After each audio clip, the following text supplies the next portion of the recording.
গ্রামকে শহর করা হবে। বিপুল ভোটে আল্লাহ করে উন্নয়ন হবে।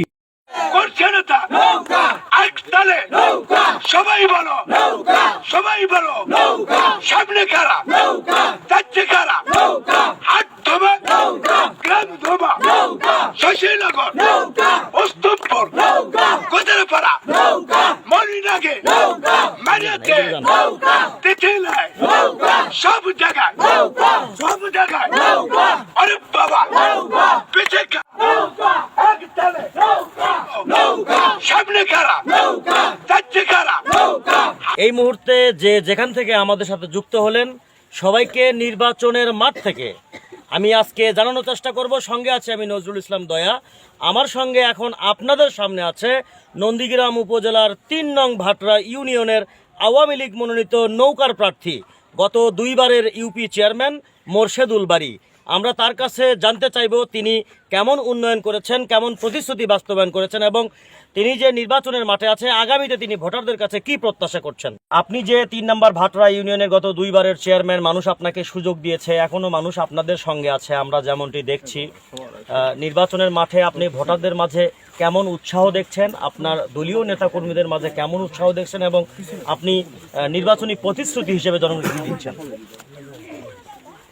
আমি গত 16 সালের নির্বাচনে মাননীয় প্রধানমন্ত্রী জননেত্রী শেখ হাসিনা আমাকে মনোনয়ন দিয়েছিলেন। আমি এই নন্দীগ্রাম থানায় একমাত্র আমি ভাটরা ইউনিয়নে নৌকায় বিজয় লাভ করি এবং বিজয় লাভ করার সুবাদে মাননীয় প্রধানমন্ত্রীর যে উন্নয়ন, এটা আমি প্রত্যেকটা গ্রামে গোরদোয়ায় পৌঁছে দিয়েছি এবং মসজিদ, মাদ্রাসা, মন্দির সব কিছুরই যে উন্নয়ন করেছি।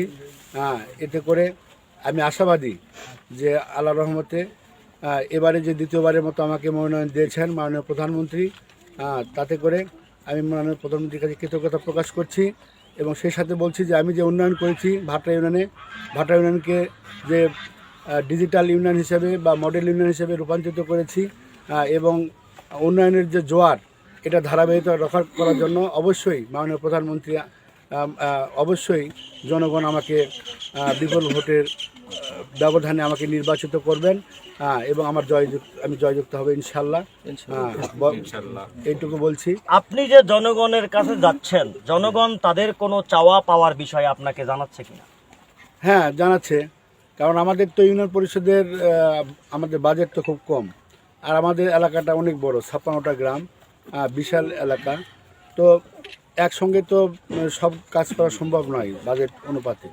তো আমরা আশ্বাস দিচ্ছি যে মাননীয় প্রধানমন্ত্রী এবারে যে ইস্তেহার দিয়েছেন গত নির্বাচনে যে গ্রামকে শহর করা হবে, এই শহর করার পরিকল্পনা যে মাননীয় প্রধানমন্ত্রী নিয়েছেন, এই পরিকল্পনা অনুযায়ী যেভাবে প্রত্যেকটি বাড়িতে মাননীয় প্রধানমন্ত্রী ফ্রি বিদ্যুৎ দিয়েছেন, এভাবে মাননীয় প্রধানমন্ত্রীর যে গ্রামকে শহর করার যে প্রকল্প, এটার মাধ্যমে অবশ্যই গ্রাম বাংলা উন্নয়ন হবে এবং তৃণমূলের প্রত্যেকটি বাড়িতে আমরা মাননীয় প্রধানমন্ত্রীর উন্নয়নকে পৌঁছে দিতে পারবো বলে আশা করছি। আমাদের মাধ্যমে আজকে আপনি আপনার ইউনিয়নের যে ভোটাররা আছে তাদের কাছে আপনার কি বার্তা হবে? আমার বক্তব্য যে আমি গত 2 বার চেয়ারম্যান ছিলাম এই ইউনিয়নে এবং গত নির্বাচনে মাননীয় প্রধানমন্ত্রী আমাকে মনোনয়ন দিয়েছিলেন এবং আমি নির্বাচিত হয়েছিলাম একমাত্র এই উপজেলা থেকে। তো আমি মাননীয় প্রধানমন্ত্রীর যে উন্নয়ন, এটা আমি মানুষের কাছে পৌঁছে দেওয়ার চেষ্টা করেছি এবং মানুষকে উপরে ওঠানোর জন্য, যেহেতু 2041 সালে যে ভীষণ উন্নত বাংলাদেশ, এই ভীষণকে সামনে রেখে আমি যে মানুষকে উপরে তোলার জন্য যে বয়স্ক ভাতা, বিধবা ভাতা, 40 দিনের কর্মসূচি, ভিজিডি, ভিজিএফ এবং করোনাকালীন যে সাহায্য, এটা আমরা একবারে জনগণের গোরদোয়ায় পৌঁছে দিয়েছি। তাতে করে আমি জনগণকে বলতে চাই এবং জনগণের যে উদ্দীপনা, যে আশ্বাস, তাতে আমার বিশ্বাস যে জনগণ অবশ্যই উন্নয়নের জননেত্রী শেখ হাসিনার উন্নয়নের ধারাবাহিকতা বজায় রাখার জন্য আমাকে দ্বিতীয়বারের মতো নৌকার মার্কায় বিজয় লাভ করবে ইনশাল্লাহ বিপুল ভোটের ব্যবধানে। এটা আমার আশা। দর্শক, নন্দীগ্রাম উপজেলার ইউনিয়ন পরিষদ নির্বাচন আগামী 26শে ডিসেম্বর অনুষ্ঠিত হবে। এই উপলক্ষে নন্দীগ্রাম উপজেলার 4টি ইউনিয়নের চেয়ারম্যান প্রার্থীরা ছুটে চলেছেন ভোটারদের বাড়ি বাড়ি, পায়ে হেঁটে যাচ্ছেন পথের পর পথ। এখন আমরা দাঁড়িয়ে আছি 3 নং ভাটরা ইউনিয়নের মনিনাগ এলাকায়। এখান থেকে আমি যুক্ত ছিলাম নজরুল ইসলাম দয়া।